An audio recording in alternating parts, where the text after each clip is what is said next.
Hi folks, Buffin here with your Antifa News Briefa for October 10th, 2021.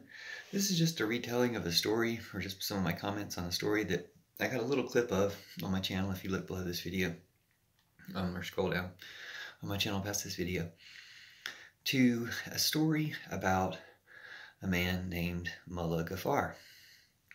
This story was on, I think, The Takeaway with Glenn Washington on NPR, or it was The Moth, but I think it was The Takeaway. And I'm sorry I don't have the name of the storyteller who wrote a book. I don't have the name of the book, but so if you look up the NPR episode of The Takeaway that was aired on 10/10/21, you should be able to find out those details and hear the story for yourself, because I won't tell it as well as he did. It was a really good story. And I don't think it's just a story. I think it's a telling of what actually happened. I was a little bit suspicious of that because some of it seems just hard to believe, but the hard to believe part is what makes it so good. And, you know, some of the truest stories, some true stories are the hardest to believe. So, the story goes like this. After the Taliban had taken over, I don't know if this is previously or recently, but the Taliban had taken over in Afghanistan. I believe this is in Kabul. There was a Taliban guy named Usman. Oh, sorry, I'm getting him confused with a Facebook friend of mine. I think he named himself Mullah Gafar. He wasn't really a mullah, they said, but he named himself Mullah Gafar.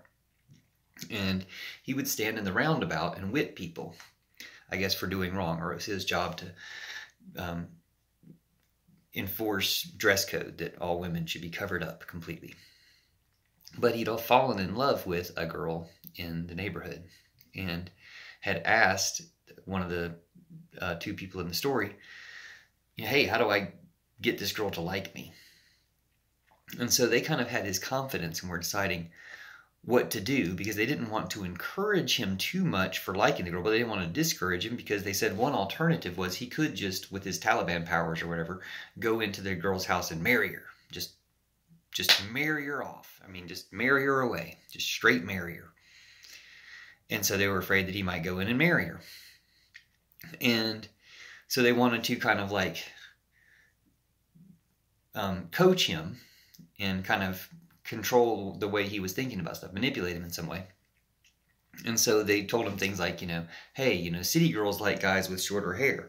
Maybe cut your hair. Your hair's too long. He's like, well, Muhammad had long hair. And he's like, well, that was a long time ago. And things like this. And they talked him into trimming his beard and I guess cutting his hair and, doing things with his appearance. But the key part of the story was when the Taliban didn't approve of having movies and stuff. So while they'd built this relationship with him and, were acting as friends to him, they were still nervous about all their suggestions, that it would go against, what he believed, or that he would end up, hurting them in some way for making these suggestions. And so then at some point they showed him a movie, which they're not even supposed to have movies, and he probably never, well, they said he'd never seen a movie, that he'd never experienced electricity until he got to Kabul, and just had never even seen a TV. And so that was what was a little bit hard for me to believe, but they're saying, he's from, backwoods Afghanistan and didn't have electricity until he got to Kabul. And so they showed him Rambo 3 on the movie.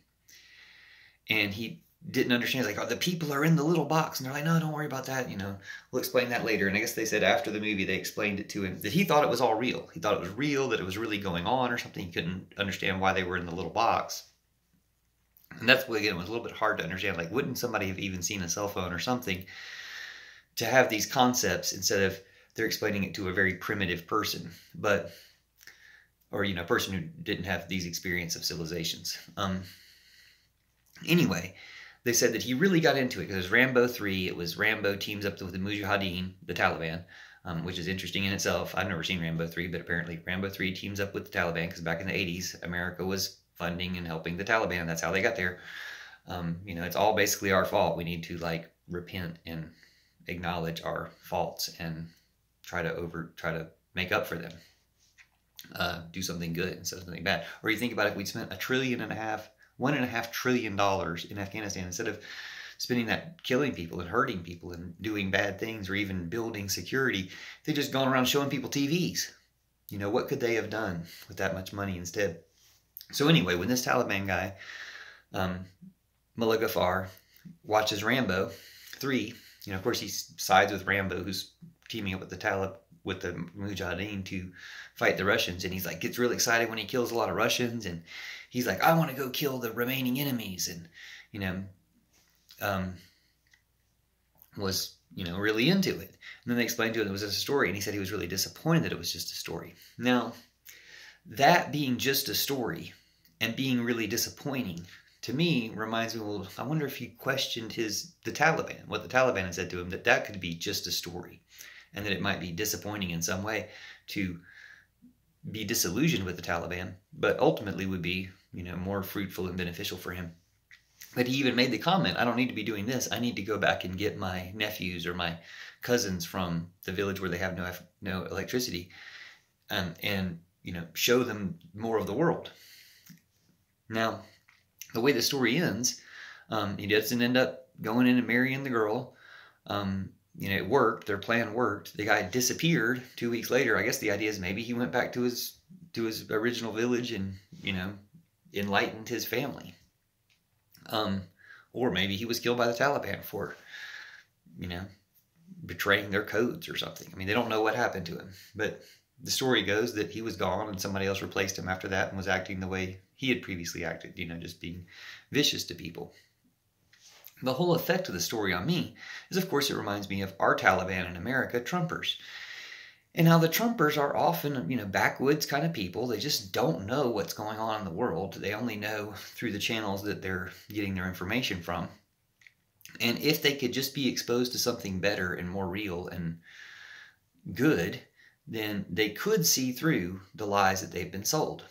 They could, it could be disappointing to them that they've been conned, but the sooner the better. The sooner they get out of that, the better it is. And there's a way better life outside of that. So I just think about people being sheltered, people being backwoods, being, just having no access, having no awareness because they've just never come across the information.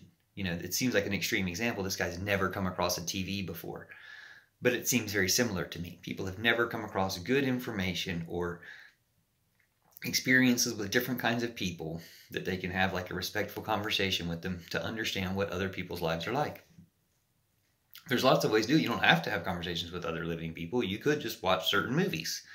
Even Rambo 3. I've never seen Rambo 3, but I'm real curious now to see how it's portrayed, how great the Taliban are portrayed in Rambo 3, and how all that stuff is still kind of intermeshed. But, that's going off on a tangent. Like, it's crazy how the Taliban is supposedly in control of Afghanistan, but they're not running it very well. And there seems to be all this schism and fracture, and the Khani network within the Taliban is against the Taliban, maybe overthrowing it, and they're friendly with Al-Qaeda and ISIS. It's like, strange bedfellows. And don't make war. Like, just, if you think about it, especially when all these factions are turning against each other, they're all obviously pawns of outside power, just like they always were back in the Rambo days. Don't be pawns. War is always you're making more victims, but you're a victim of making more victims.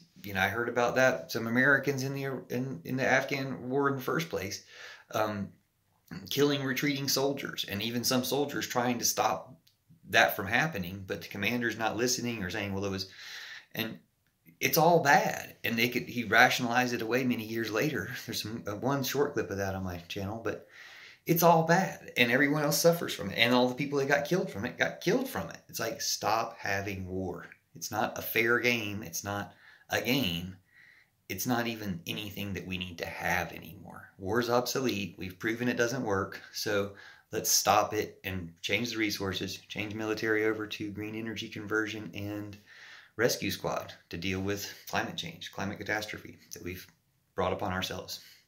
And just reverse everything we've done militarily. Instead of destroying things, let's build things. And let's really build things. Let's do real nation building, real world building.